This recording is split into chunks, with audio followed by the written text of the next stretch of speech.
now. Well, hello, everyone. It's Monday, February 27th, 2023, and our guest today is Sean Curry, who is going to give us a talk about red dwarf flares. And you can take it from there, Sean. Okay, hopefully everybody can see my screen at this point, and I'm going to, as you know, talk about Red Dwarf Flare project that I've been working on, a little bit about what red dwarfs are, why they flare, and why we care about it, and how we go about measuring that. And obviously we got a small group here, so we can be completely informal. If you guys jump in with questions at any time, that's great. The other thing is that although this talk is focused on a sort of very specific area of astronomy, it also, as you'll see, it's a talk about collaboration with a widespread group of people working together, and also working with professionals and amateurs at the same time. So that's kind of an important part of astronomy these days. So I'm going to talk about what red dwarf stars are, which some of you may know, but we'll cover that. And why are they interesting? And what is this mysterious red dwarf flare research group, as we've grandly named ourselves? We're actually quite a fun and informal group working on this project. But how are we studying red dwarf stars, and what have we learned so far? And obviously plenty of time for question and answer, and any time through it.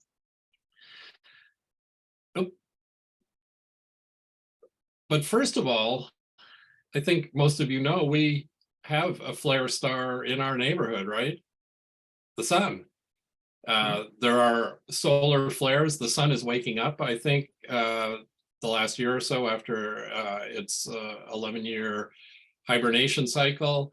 And here's a picture of some flares on the surface of the sun. The sun is not a red dwarf star. We'll talk about that in a minute, but it does flare, and solar flares are important. I think you all know that they cause geomagnetic storms on the Earth. I just saw something today that said in all of the UK, not just northern Scotland, but down into the south of England, they'll be able to see the northern lights for the next few nights, and that's as a result of a solar storm. The other thing is, if you can see this picture, you notice how these flare arms are looped back and forth onto the solar surface, and that's because they are aligned on the magnetic field of the sun, and that'll become important in a minute. So just to let you know, we do live near a flare star, although not a red dwarf. So what are red dwarf stars? Well, one reason they're interesting is they're the most common stars in the galaxy, and estimates could be as many as 75% of stars are red dwarfs. We don't see them typically. Most of them are very dim. Remember, in astronomy, right, red is cool and dim, blue is hot and bright, so it's a little sort of reverse of what we think. So they're hard to see. And I'll show you the Hertzsprung-Russell diagram in a minute and show you what the classifications of stars are. By the way, interestingly enough, our sun is a dwarf star. And in fact, all the stars on the main sequence are called dwarf stars, even though they're not small necessarily. So just the fact that dwarf is in the name, it's a historical sort of anachronism. Red dwarf stars are cool, about 2,500 to 4,000 Kelvin, which means, you know, they're very dim, so low radiance, but they live a long time on the main sequence we'll talk about, up to 100 billion years, whereas the big blue, bright blue stars, of which there are not very many, have very short lifetimes, sometimes in the millions of years. Red dwarf stars are small, up to about 50% of the mass of the sun, and you may have heard of Proxima Centauri. That's a well-known example of one of our nearest neighbors, and that is a red dwarf. So some of you who've hung around Joe for a while have probably seen this diagram, the Hertzsprung-Russell diagram. And what it does is it classifies stars. So spectral class is on the bottom. And so blue hot stars are on the left and red dim stars are on the right. And then the vertical axis is magnitude or luminosity, brightness, essentially. So here's our sun here, and it's actually a G star. It's a G2V star, so it's on this main sequence. Here's the red dwarfs way down in here. So they're very red and very dim. Barnard star is another red dwarf, and that's an interesting star because it's quite close to us and it's moving very rapidly on its own. The other thing about the main sequence is, and we're not going to get too much into all the evolution of stars, but stars on the main sequence are burning hydrogen. Once they exhaust their hydrogen and move on to other processes, they can migrate up to supergiants or down to white dwarfs and so on. So, thing to remember, red dwarfs are small, dim, and live down here in this corner of the Hertzsprung-Russell diagram. They're also completely convective, and this is important. Many stars have shells of hydrogen and helium, and some materials are in a core that's not in that's in fusion, but the outside, like the sun, has the photosphere and the luminosphere and so on. But red dwarfs are convective, and what that means is that they have material in the core being dredged up to the surface of the star, and then it cools and sinks back down. So they are in constant convection. This does a couple of things. It prevents a buildup of helium in the core because hydrogen burns into helium. When I say burns, I'm talking about nuclear burning. So that happens. But the other thing is that this convection generates a very intense magnetic field. So red dwarf stars tend to have strong magnetic fields. Strong magnetic fields cause flares, because flares, in fact, are usually caused by looping of the magnetic field and reconnection. So that's why the fact that red dwarfs are convective is important to us. It causes flares. So one of the reasons we study them, and one of the reasons flares are interesting, is we ask this question: are planets around red dwarf stars unlikely to be habitable? So red dwarf stars are small and dim, and planets, we'll see, planets tend to be quite close into them. So you'd think, well, there's a good chance there could be life on those red dwarf planets, but they tend to have tidal locking, which means the stars are locked, or the planets are locked to the star. There's a small habitable zone because they're very dim. There's not a lot of energy coming, and we need the energy from the sun to live. But more importantly, there's intense radiation from these flares. And when I talk to astronomers, by the way, I'm not an astronomer. I call myself a small telescope observer. I'm not a professional astronomer, but when I talk to professional astronomers, if you're sending in a proposal for funding for a project, you better talk about life on other planets, because that's where it's at these days. That's what everybody's interested in. And so flares on red dwarfs could determine whether there can be life on these planets. Here's an example. Some of you may have heard of this system called the TRAPPIST system, but here's our sun. Here's TRAPPIST-1, the star, to scale. Look at how tiny it is. And by the way, our sun is not a particularly large star. So it is tiny, it is red, it is dim, and it has 7 planets.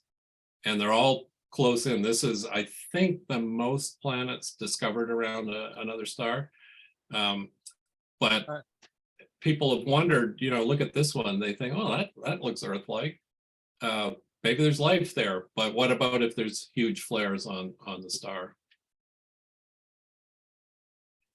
Proxima Centauri is another red dwarf. It's got a mass of only 12.5% of the sun, so it's very small, it's very dim, but it has a very intense magnetic field. And there's a star that's been a planet that's been well studied, Proxima b, orbiting Proxima Centauri in what's called the habitable zone, where based on temperature, there should be water on its surface of the planet. But Proxima Centauri is a red dwarf and a flared star, and people are, again, wondering, could life exist? So that's one of the main reasons we like to study flares. So Did it just go out for everyone or just me? Sorry, are you not getting anything? The Zoom meeting crashed and then reloaded. Was that just me? I think that was just you, Avi. Okay, I see. Sorry about that, Avi. Yeah, are you caught up now? Yeah, I think I just wanted to say earlier, you said TRAPPIST one. That's the one that James Webb has been looking at a lot, or is going to be looking at a lot. Yeah, exactly. And partly because of this habitability issue. Yeah. Mm. So I'm part of what's called the Red Dwarf Flare Research Group, which is a grand sounding name, but it's a bunch of small telescope observers. We are lucky to have a couple of professional astronomers who join us and help us. And we work also with a group called SAS, Society for Astronomical Sciences, which if you guys are interested, you can check it out on the web. It's a group of mostly amateur astronomers doing interesting science. And they have a meeting every year. And the proceedings last year have a number of papers that this group wrote, the Red Dwarf Flare Research Group. We are trying to do a couple of things. We're trying to understand flare frequency. How frequent are these flares? It turns out some, as you'll see, some stars that we're looking at have multiple flares per day, some of them quite intense. We're also interested in flare duration and shape, but more interestingly, the energy and the power. How much energy is in these flares? Because they do contain a lot of energy, and the bigger and more powerful they are, the more effect they'll have on nearby planets. And this last item, how do we relate what's going on to the underlying physical process? So remember, stars are a long way away. We can't touch them. We can't feel them. With our eyes, we can see them, but we can sort of see whether they're red or blue or yellow, but doesn't tell us a whole lot. We can see which ones are brighter. Most of what we know about stars comes from spectroscopy, which we're going to talk about, understanding the chemical and physical makeup of the star. And these flares tell us a lot about the makeup of the star and how it's evolving and what it's doing. So right now the group, this is me. I'm in Talent, Oregon, in Southern Oregon. We've got somebody in San Diego. We've got a bunch of people in Arizona, Phoenix area, because that tends to be where a lot of astronomers live, although they're having terrible weather right now too. Yes, that's where I am right now. Oh, yeah. Oh, that's right. And you're having, yeah. Mm-hmm. We've got a couple of observers in England. And actually, we just got somebody in Spain who's been doing quite a bit of work, and he's been having pretty good skies. So it's a group. Not everybody is an observer. Some people are more on the analysis side. Excuse me. But loosely speaking, there may be 10 to 15 of us actively involved in this. Here's my rig. So again, I'm in Southern Oregon. If any of you ever been down, I'm sort of between Medford and Ashland, up the Wagner Valley. And I have a plane wave L mount, which is a really nice direct drive mount. I have a plane wave 14-inch telescope, a CDK 14, which is a really nice telescope. And I have a spectrograph on the back of it. This is from a company in France called Cheliac, which makes a lot of spectrographs for amateur astronomers. And this is the UVEX, which is one of their most recent products. And it stands for Ultraviolet Explorer, because this spectrograph can actually work a little bit into the ultraviolet as well as visible light. And we'll talk about spectrographs in a little bit. So this is what's called the science camera that captures the image of the spectrum. I'll show you what that looks like. Here's a guide camera here to keep this on the star. And I'm in the process of actually finally building an observatory this summer. So right now it's there under a temporary structure, because it used to be in the old days, our weather was pretty good down here, but it's not anymore. So I need to protect it. Anyways, that's my rig. So it's a good sized telescope, but people are doing good work with all sizes of telescopes. And tons of software. I usually run, I've got remote desktop. I usually sit inside in my office and run all the software. Sometimes I sit out at the telescope. I've got a couple of little headless Minix computers that sit out there and run everything. And we're going to talk about software in a bit, because if any of you are interested in astronomy as a future profession and career, it's all about the software. So hopefully you guys are interested in that. So we do a couple of things. We meet every 2 weeks to plan our observing and analysis. We've got a website on groups.io where we keep track of what targets we're looking at and what results we've gotten so far. We put up news, target star locations, what we're going to be looking at. We're looking at a star called AD Leo right now. So if you're not familiar with that naming convention, variable stars are named by the constellation they're in. So Leo is obvious, but the AD is a naming convention that they started with letters, ABC, and they skipped, I guess, J and O, I think, but eventually got to, you know, ZZ and ran out of letters. So they're now it'll be something like V36812 or something. But AD Leo is a well-known variable star. It's a red dwarf star, and it's early. We know it was discovered a long time ago because it's got a very low letter in its name. So how do we study red dwarf stars? Well, the first thing you got to do is find good potential targets, because it turns out they're not that easy to look at, and we'll talk about that. Then we collect data. So we collect spectroscopic data and photometric, and I'll talk about the differences between those. Spend a lot of time organizing data. I'm kind of in charge of that. We process all the data, and I'll talk about that. I do a lot of data processing, data manipulation. We analyze the data, and I'm not as good there because I'm not an astrophysicist, but fortunately we've got some people who are really good analysts. And most importantly, we report our findings. So we write papers, and we've had them in the SAS. We've got a couple being submitted right now. So it's a pretty standard process, right? You do your planning, you collect your data, you save it, you process it, you analyze it, and you report it. That's kind of like just about any scientific project. So what make good targets? Well, remember we looked at that Hertzsprung-Russell diagram. We want them between K and M in the spectral group. That's the red dwarf group. They got to be bright enough for our small telescopes to see. So I think most of you are familiar with the magnitude scale of stars. I think what visual magnitudes down to what, 5 or 6 roughly. 10 or 11 is getting pretty faint, but a 14-inch telescope can see an 11th magnitude star. So we try to look for brighter stars. We want active stars. We want stars. We're not trying to discover new stars with flares. We want to analyze stars that we know are flaring. So that's means searching in the literature. They got to be visible at night. High altitude, you never really want to observe any star below 30 degrees if you can avoid it for scientific work because of the air mass. We also are coordinating with TESS, and I don't know if you guys are familiar with TESS. Stands for, was it Transiting Exoplanet Survey Satellite, I think.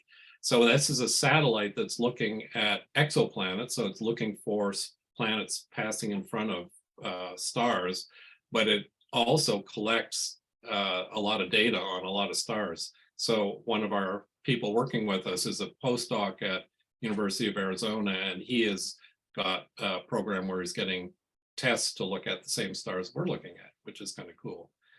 And we search the literature to find good targets. Here's a picture that I took with my camera of Tess looking at a distant star. Actually, I didn't take that picture. That's somebody's imaginary view. But TESS is a really interesting satellite, and it's collecting a ton of data looking at stars.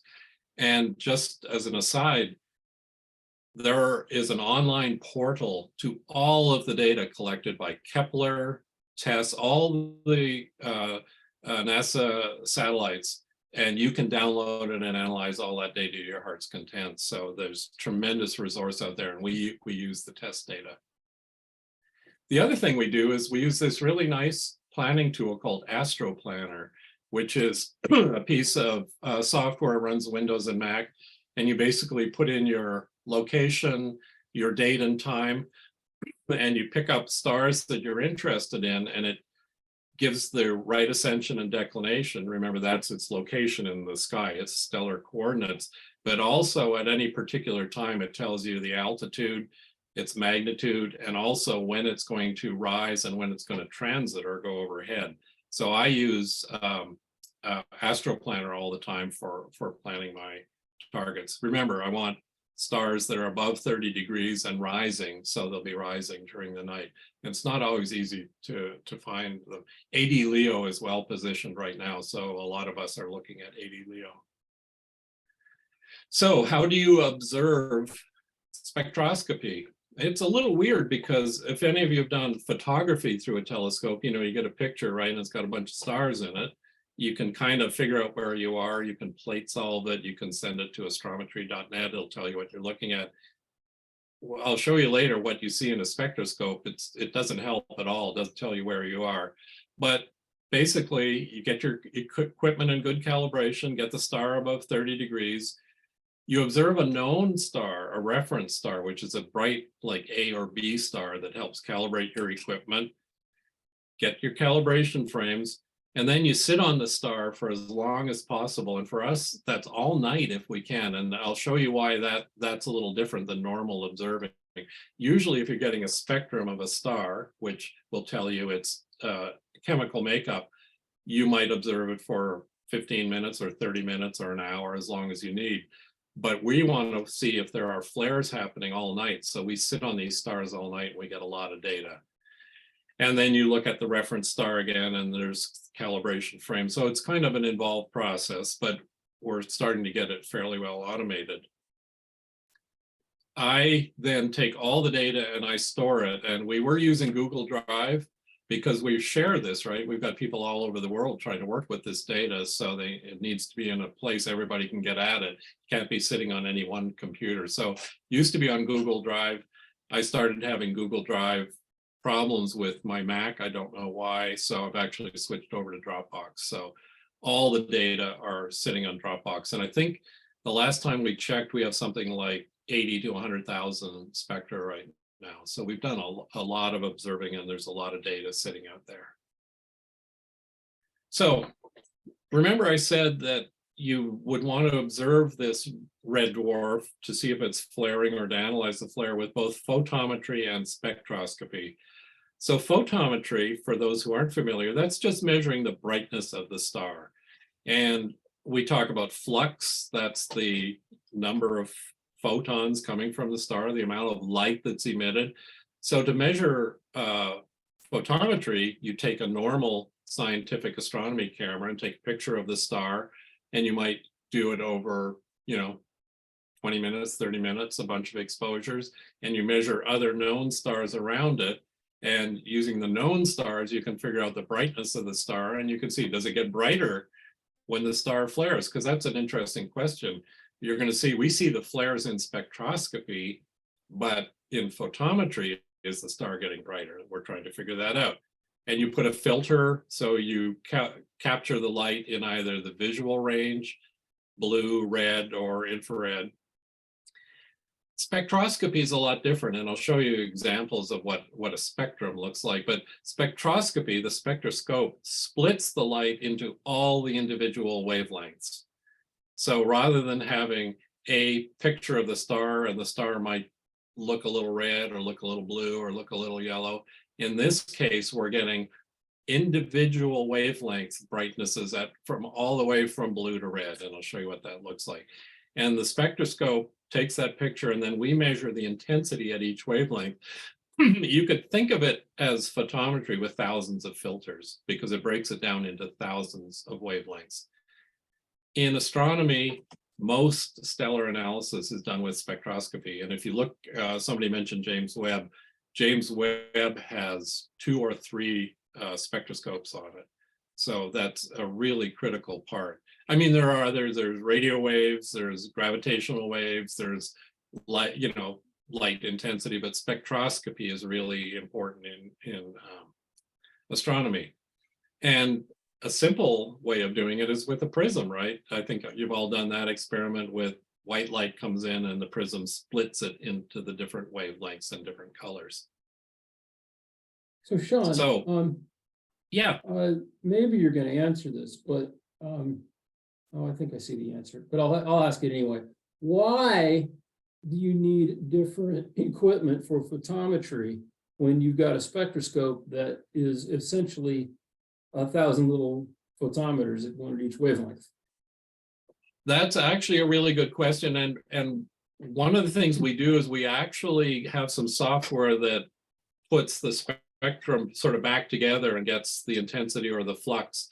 But there's a couple of issues. One is spectra are noisier because the same amount of light from the star is being split up over a lot of wavelengths. So when you put it back together, it's noisier. Also, we don't have any of the reference stars around it. In a single image of photometry, you've got the target and the reference stars all there. We only see one star. You could move around then and collect them all, but it would be a lot more work. But it's a really good question, and we're actually doing that. We're actually putting them back together to get intensity. And this is the point. These techniques measure the output of the star. The other thing about photometry is photometry can be very high cadence because it's getting all the light from the star in a single image. You can take pictures. Some of the guys with bigger telescopes take a photometry picture every 15 seconds. So if the star is changing in brightness, you can get that very rapidly. Very high signal to noise, meaning a good signal. And with a filter, you can look at a specific piece. Spectroscopy is high resolution. You get the amount of light at each wavelength, but it's lower signal to noise. It's noisier and lower cadence. On 80 Leo, I think I need to take about 300-second exposures for each spectrum. So it's much lower cadence. The other thing is photometry is easier. You don't need as much equipment and it's easier to reduce the data. Spectroscopy is complicated, but increasingly the members in my group are trying to do both at the same time. And a lot of people have a piggyback scope, so they're getting both sets of data at the same time. There's a spectrum. Doesn't look like much, does it? So I'll show you a diagram of what the spectroscope looks like, but basically you point the spectroscope at the star. A spectroscope has a slit in it, a very narrow slit. It's only actually 23 microns wide. And this is the blue end down here at the left. This is the red end up here. And this is showing the amount of light getting through the slit at each different wavelength. So it's been spread out by a prism or a grating. And I don't know if you guys can see, but see how bright it is there? That means there's something in the spectrum up in the red end that's causing a brightness. There's another bit of brightness. And look here, bright, bright, bright with some dim spots. And we'll look at what that actually looks like. But one thing this tells me right away is this is probably a red dwarf. And I can tell because look how bright it is in the red end. And there's very little down in the blue end. So here's what the internals of my spectrograph, the UVEX, look like. So there's a slit. It's actually a little disc with a very laser etched 23 micron slit that lets light through, comes down, hits a mirror, hits the grating. The grating is what spreads it out like a prism into all the wavelengths, comes down to another mirror, goes through a lens to focus it, and the camera sits out here. So this picture is what the camera sees. And this is probably a 300-second exposure. So you've got the camera open, it's cooled, you've got a guiding camera to keep guiding the mount so the star stays right in the slit. This is the hard thing about spectroscopy. You're trying to get that star into this little tiny slit. Sometimes not easy. But if you guys remember your basic physics, right? This is the visible spectrum. And again, we got actually, when I pulled this image off Google Images today, I noticed most of them were the other way around with red on the left and blue on the right. I don't know why. In astronomy, this is the way we look at spectra. So blue is down at this end. Remember, blue, hot, high energy, red, dim, low energy. This spectrum's in nanometers, right? In astronomy, we tend to work in angstroms. There are 10 angstroms to a nanometer. So you'll see when we look at my data, we'll go from 4,000 to 7,000. It's just tradition. Some software still works in nanometers. I work in angstroms. It doesn't really matter. But this is the visible spectrum. And my UVEX, the ultraviolet explorer, remember beyond violet is ultraviolet, I can actually see down to about 320 nanometers or 3,200 angstroms. And I can see up to almost 1,000 angstroms on this is red, so infrared is past red. I can see up to almost 1,000 angstroms with my UVEX. So it's quite a nice instrument. That sounds like your instrument is actually limited by the sensor itself. Yeah, so it's limited by the sensor. Some sensors aren't sensitive to the wavelengths beyond that. It's also limited by the optics. If you have a mirror instrument, which I do, the mirror coatings are sometimes designed to, for example, not reflect IR because that can be a confounding factor. So you're limited by that. And then you get limited by the atmosphere above, I guess, above 1,000 angstroms or so. And I don't know if any of you heard about Sophia. Sophia was a Boeing, 747 modified to carry a telescope, right? And actually, my friend in Medford here, Robert Black, who's the astronomy teacher at Medford, got to fly on Sophia. He won one of those competitions. And their whole purpose was to do infrared astronomy above the Earth's atmosphere, or above as much of it as they could. Yeah, Avi. My dad's a very good friend of my dad. I think her name was Angela Merkham or something like that. Worked on that project and was a big thing in relation to that. That's right. It came out of Germany, actually. I think the telescope maybe was built in Germany. Sadly, Sophia, its days are done. They've stopped the project. Yeah, it was a really, really cool project. So finally, after me blabbering on for 39 minutes, we get to look at a spectrum. So just quickly go back to this. This is what the camera took a picture of, right? I have a picture now. It's a regular, this is actually a CMOS camera, but it could be a CCD camera. This is an image stored as a FITS file. FITS is the file format that's used in astronomy. This is what's inside that file. And it's really pretty simple. Here's down at this end, 3,800 angstroms. So this is the blue end down in the left. Here's the red end. We're up to about 6,000 for 5,800 angstroms. This graph is the intensity at each wavelength. So that's all it's showing, is it's saying, here's how intense or bright, how much energy or flux there is down here in the blue. And this looks like a red dwarf, doesn't it? Because look, all the energy's up here in the red end. Now, you might ask, why doesn't my spectrum go out even further to 7,000, like I said it did, or even higher? It's because the camera is only capturing, my camera chip is only wide enough to get this much of it. I can buy a camera that's got a wider chip, but I haven't got one right now. So I get a piece of the spectrum at any one time.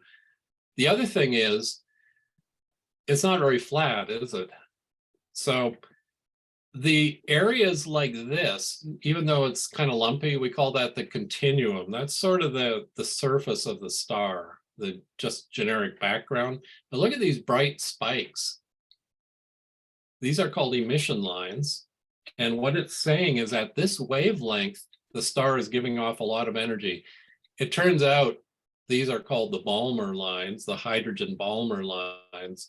And this one is H beta, H gamma, H delta, H epsilon. So they've got names, but what they are caused by is hydrogen ions being heated up by the energy of the star and emitting a photon when they jump back down a level. If you remember your basic physics, photons can move up and down in levels around the atoms. So these peaks are what we actually look at to analyze the flares, because they're an indicator of how much energy is in the star at all these wavelengths.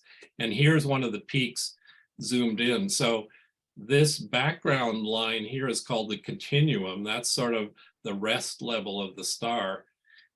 And this is how much energy. So a lot of energy is being put out at this point. But that's a single snapshot. I think I'll jump right ahead to I do want to say a little bit about analyzing. How do we analyze this data?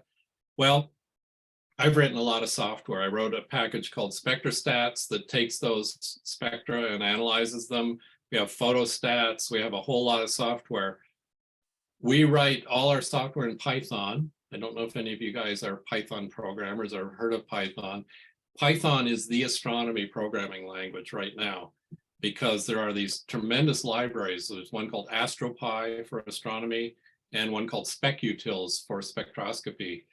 If you're doing any kind of work in astronomy, you're going to run into Python and you're going to run into these libraries. So I strongly advise, again, if you're interested in becoming an astronomer of any shape or form, you're going to want to learn to program and you're going to want to learn Python. Fortunately, it's free, runs on all platforms, Mac, Windows, Linux, and it's pretty easy to pick up. Again, we wrote a whole bunch of packages and shared them with the group so that they can load and analyze their data. But here comes the tricky part. Normally, if I'm collecting a spectrum of a star, I also work with a group that's interested in symbiotic stars, and that's where you have like a red giant and a white dwarf. And the white dwarf is pulling material off the red giant. And when it gets enough new material, it erupts in a nova, right? And we like to analyze these novae with spectroscopy. So we'll look at a star for maybe 30 minutes or whatever, and that's it. You're done for the night. But it's different with red dwarf flare stars. We sit on the star all night. So we might have 150 spectra in a single night. You could put them all together, but that's not going to tell you how it's changing. This is what we look at. So here is another red dwarf flare star, EV-LAC, which we've been looking at. And this is me sitting on it for a good part of a night. So the background is noisy, right? That's just mostly random noise, camera noise, electronics noise, sky noise, and so on. But this is, by the way, this is that H beta line. What does that tell you? Look at the difference between here and here. What that tells you is that star flared during the night. It started off at a very low intensity level and jumped way up. And this is the relative intensity over on the side, and these are orders of magnitude. So it, almost doubled in output. So that's what we look at. We sit there, we watch the star all night, collect a spectrum maybe every 200 or 300 seconds. And then at the end of the night, we stack them all together and we look to see whether there's been any change. Not only that, we want to measure the amount of energy that was generated when that happened. So there's a way of doing that. To look at this diagram first. So remember I said there's that sort of flat area on either side of these emission lines. We call that the continuum. That's kind of the base level of the star. This one, the blue line, that's called the quiescent emission line. That's when the star is not flaring. Here's at the peak of the flare, we can measure all of the area in here. And that's called equivalent width, although it's actually an area. And that tells us we can actually calculate how much energy is in there. And that's really what we're interested in. We're also interested, I'll show more charts like this. These are charts. Time is increasing along the bottom. Equivalent width is on this y-axis. So high numbers are stars that are flaring and then going back to quiescence. Ignore this part out here, but this base level here is where the star is doing nothing. It jumped from there to here. when the flare lit off, and we call that the rise time. That's how quickly it rose. That's how quickly the flare started. And then look what happens. It gradually comes back to the base level. This happens when magnetic lines reconnect on the surface of the star, and they emit a tremendous jolt of energy. And typically flares look like this. They're very high peaks, and then they gradually decay. And I've got more examples of that. So this again is time along the bottom. So this was observing the star for maybe 2 or 3 hours. This is equivalent widths on the y-axis. You can think of that as energy. So the star is kind of moving along a little, we call this burbling. There's little bits of rise, and all of a sudden this tremendous jump. And then gradually the flare disappears.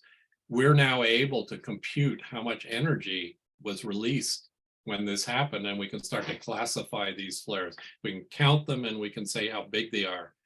This one was interesting because somebody was also observing photometry, or the brightness of the star, at the same time. So here is in the blue band, somebody's looking at this star through a telescope with a regular camera, and all of a sudden they see the brightness of the star jump way up and then come down.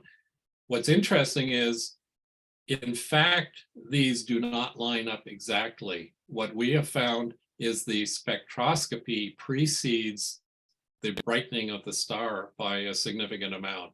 So when the magnetic lines reconnect, this spectroscopy, the Balmer lines, these hydrogen lines, are showing emissions before the star brightens. So we are actually seeing that at a very significant level. Here's another flare. This time I've got the photometry on top. Gary Walker observed this. This was interesting. Nothing happening for a long time, then a very sudden rise and a decay, and then a huge rise and a decay. We've seen this over and over again too, where a small flare lights off, decays down, and then is immediately followed by a very large flare. And here we've got spectroscopy on the H beta line and the H gamma line. And in both cases, they are seeing the small flare and then the big flare. But the shape's a little different and the intensity's a little different. But one of the things we're trying to do is classify the morphology of these flares. What shape do they have? Because they do tend to follow patterns. Sean, Yeah. There's a delay between the photometry and the spectroscopy, where the spectral line is probably responding in real time, and the photometry seems like it's got a lag to it, right? Yes. I'm wondering if that is some thermal time constant, where in photometry you're looking at all the wavelengths, or a broad band of them. Yeah. So something's got to happen to all of them, where the spectral line is a quantum effect. Yeah. Am I on the right track with that? Yeah, I think you're absolutely right. And Okay. I think the explanation I've heard is, you're right, the spectral line is this quantum effect that is instantaneous. Eventually, that energy works back down and heats up the photosphere of the star. And that's what puts out the luminance that then we see a little bit later. So yeah, the flare has to occur, and then the energy in the flare has to heat the star before we see it in the luminosity. Okay, thank you.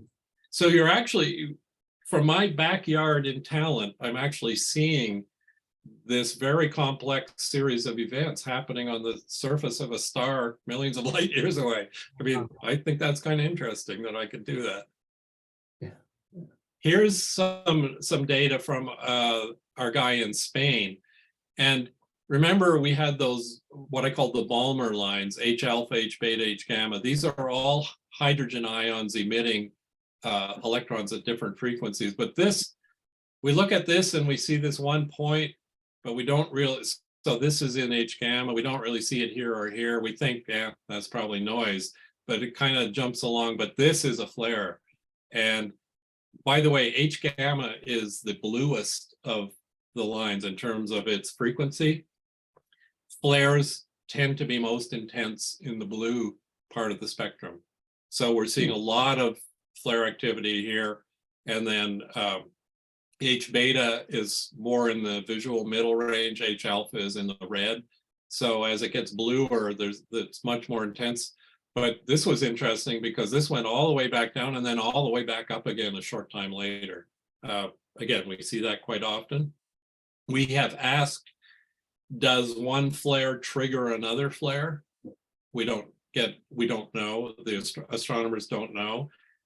Also, is this the same region of the star that's flaring in both cases? The answer we've gotten so far generally, it probably is. You could think, remember, we only see the star as a dot, but the star actually has a surface. You could have a flare on one side and then a flare on the other, but we couldn't spatially distinguish them from the Earth. But generally, astronomers we've talked to think that if you see one flare followed by another, they're probably in the same active region. Like on the sun, right? We see active sunspot areas. This one was interesting. Again, this is our guy in Spain. This tells me he caught the end of a flare that started before he started observing. And this is the unfortunate color choice here, but this green is actually the blue, H gamma. It was very intense when he started and gradually decayed. But one thing, if you look at this, is the star never really got down to any flat level. It decayed this was the whole night. This was probably, I don't know, 5 or 6 hours. So these flares are enormous. They give off a lot of energy and they take a long time to decay. But it's unfortunate he caught the end of it here. We don't know what the beginning looked like. And then this is from Spain again, and this is just a nice example. Look at this, up and down, up and down, up and down, and then a huge flare. This is probably a lead up to this flare where these magnetic lines are attempting to reconnect but aren't quite, or only a few are, and finally it lets out this tremendous amount of energy, quiets down, and then quite a bit later there's another little blurb and then goes on. So we're seeing a lot of flares. This star 80 Leo is very active, which is why it's fun to observe. We've had a couple of stars that one I observed for over almost 50 hours total, and I saw nothing for 50 hours. So the flare frequency was very low on that star. 80 Leo is fun because it's always flaring. EV-LAC is always flaring. Hey, don't knock your data, man. Data's data, and it's good. And that's a really good point. The lack of flares is actually very useful too, because it tells us something. And one thing I didn't mention is one reason that this project is so useful, well, I mentioned it here, small telescope observers, large observatories, professional observatories like the Keck and Subaru and, you know, all the big telescopes, the ones in Chile, they can't sit and look at a red dwarf star every night for 6 months. They just can't do it. You can't get the time on it because they're off, you know, I don't know if you guys know, but you have to compete for time on telescopes. You have to write proposals. You may get a couple of nights, you may get a couple of weeks, but if you were to go and propose looking at 80 Leo for 6 months, they'd laugh you out of the building. We can do that. Small telescope observers can do things like sit on one star for a long time and get this kind of data. So we are gathering valuable long-term data and we're storing it, and I put it into a database so it's available to anybody who wants to look at it. The big conclusion is we can in fact detect flares on red dwarf stars with our small telescopes. That's very successful and very good data. So we're confident in that. We're working with professionals, especially with test data. And our guy, who's the test guy, had us look at 6 stars that Tess was looking at. We've given him all that data. We're continuing to observe. We're looking at 80 Leo right now, and we'll move on to EV-LAC and probably a couple of others. And we're publishing our results. So I really like the science of astronomy. I tell people I've actually never looked through that telescope. I don't even know how to do it. But I like the science part, and spectroscopy is just a fascinating field. And if you guys can get into it, starting with visual spectroscopy, you can get a star analyzer for $100 and some and put that on your camera and get some scientific meaningful data. And long term, if you're interested, you can buy a spectroscope and really get into it. So that's what we're doing. We're continuing this project, and it'll probably go on for the foreseeable future. So I think that's good timing. Time for a few questions if anybody has any. And Well, first I'm of all, always glad to answer questions in the future too. Thank you very much, Sean. That was fascinating. Students, do either of you have any questions before I ask mine? Yeah. You can go, Avi. Oh, okay. Thank you. I wanted to say two things. So the first thing is I wanted to apologize for my tremendous gaffe earlier. It was Pamela Markham. I got the names confused with the German With the chancellor. Yeah. I was like, oh no. But yeah, but it's that last name is a little similar. Anyway, she was friends with him, and yeah, she worked on that project. And yeah, but the question that I had was, are these like CMEs, like coronal mass ejections with the or is it They like, are. Yeah, that's a really good. I didn't really explain that. They are not necessarily. Probably partly because these stars are small and dim. We don't think there are as many coronal mass ejections, so these flares are not. Would we be able to detect a coronal mass ejection? I don't know, to be honest. because I was wondering, because it's like with a star like our sun or something like that, I would think that if you're looking at that, there'd constantly be some kind of activity. And so it's interesting, the idea of picking out an individual flare. But I guess if it's a smaller star, and also These stars are less very active. dim and very low energy. Yeah. And you're right, coronal mass ejections are another event that on the sun especially are kind of important to us because they can cause a lot of damage to the Earth. Yeah. Thank you. Yeah. So I know earlier you mentioned that in choosing which stars to observe, their magnitude and their position in the sky were very important. Oh, I think you muted you. I think you got muted. Oh, thank you. Sorry. So earlier you mentioned that a star's magnitude and its position in the sky are very important when deciding what stars to observe. Out of those eligible stars or stars that fit that criteria, how do you as a group decide which stars to focus on? Does it have to do with papers that you're writing or like specific subjects that you're working on as a group at a certain time? That's another really good question, and it kind of alludes to the structure of the group. Our group doesn't have anybody in charge, which makes it really interesting. So every decision has to be a group decision. For the test stars, it was easy because TESS had an observing schedule. They observed one star for a month, and that went on and on. So we followed the test. Other than that, at our meetings, we look at all the stars and we decide which ones are, first of all, most visible to most people, and also are well placed. And we basically just by hand vote say, okay, that's our target. Yeah, it's a very informal process. Sure. But you're always free to go off and observe anything else you want too. So, Sean, Yeah. Why red dwarfs as opposed to any other classification? Because they are convective and have strong magnetic fields, they flare. If we were to look up the sun has flares, but not of this relative magnitude. The size of the flares on the sun compared to its overall luminosity are actually quite small. And as we go up the ladder further to the A and B stars and O stars, they don't really flare.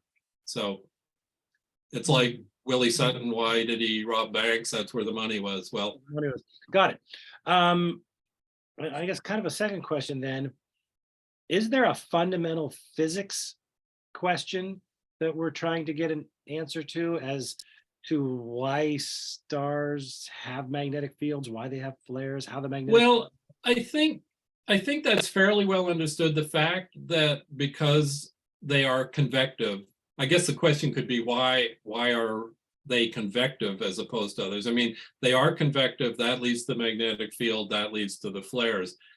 I guess the more fundamental question is why are red dwarf stars convective?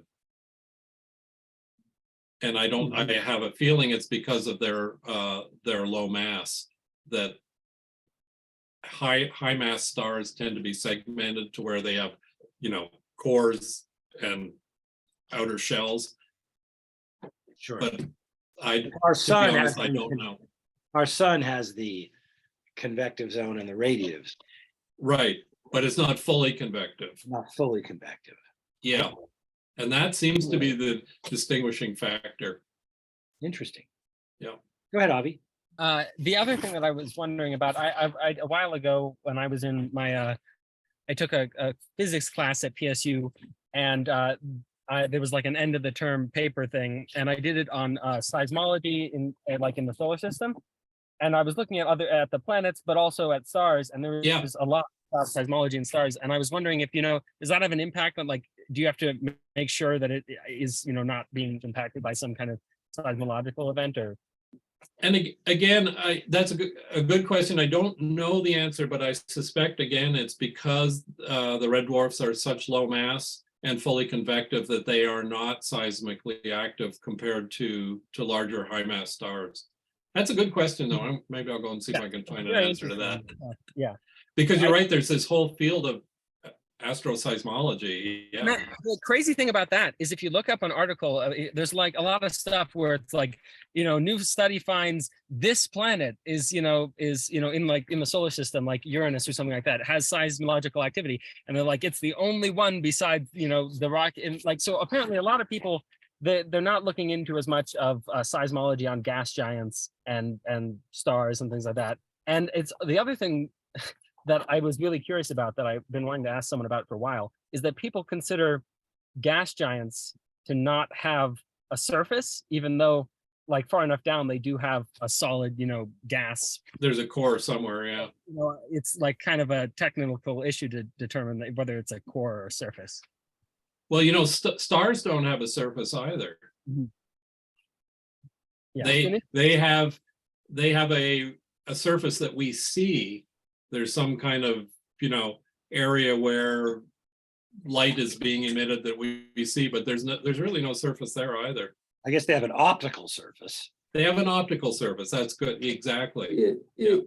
From 93 million miles away, the sun looks like it has a surface. It really does. If you could somehow survive getting close enough to it, it would be like entering a fog bank. You don't really know where the fog begins. Yes. Yeah. Yep. Sure. Yeah. Thank you again.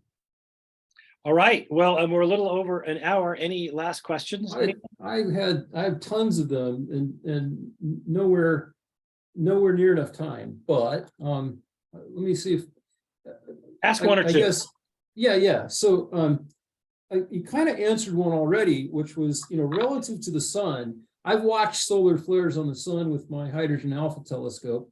Yeah. And they tend to last. They tend to last 15 minutes. Yeah. They rise, they fall. They're usually pretty symmetric. I saw one this weekend that looked just like one that you showed. It up and then over and then down. And that was the one that gave rise to the thing we're having now, the coronal mass ejection and all that. But it seems like these small stars ought to have low energy flares because they're so small and dim. And are we talking about relative to the sun, big flares, or are they just big relative to their own host star? Yeah, relative to their mass and luminosity, they're very large. In terms of total energy, I suspect they're probably on the order of what we see on the sun, even though. Oh, okay. Yeah. Oh, so that's pretty significant. Oh yeah, they some of the big ones we see have a ton of energy in them.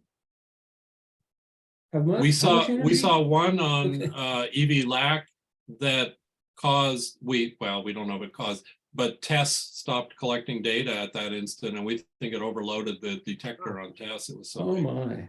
Wow. Is this like energy in joules that you're measuring, or? Yes, exactly. Interesting. Okay, okay. And I didn't get into that, but there's a couple of people have got all sorts of complex spreadsheets for actually converting those equivalent widths into energy in joules. Yeah.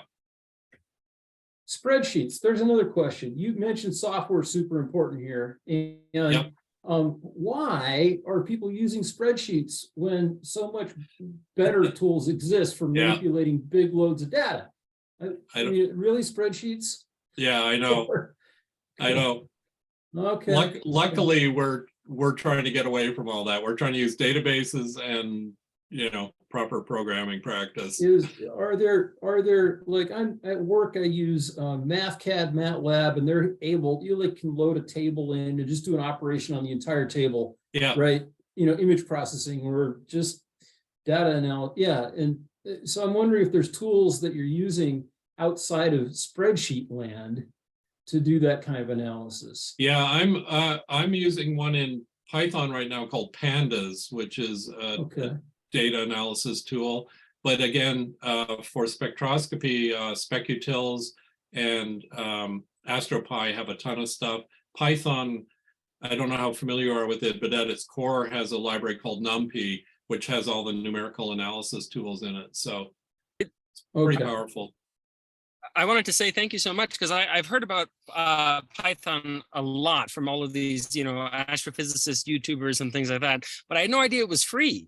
Yeah, You said it was free. It's free, and it's multi-platform. I run it on Mac and Windows, and it's well supported. Yeah, There's also some wonderful classes free. Yeah, there's some really good stuff. How to use it. Yep. Yeah, thank you.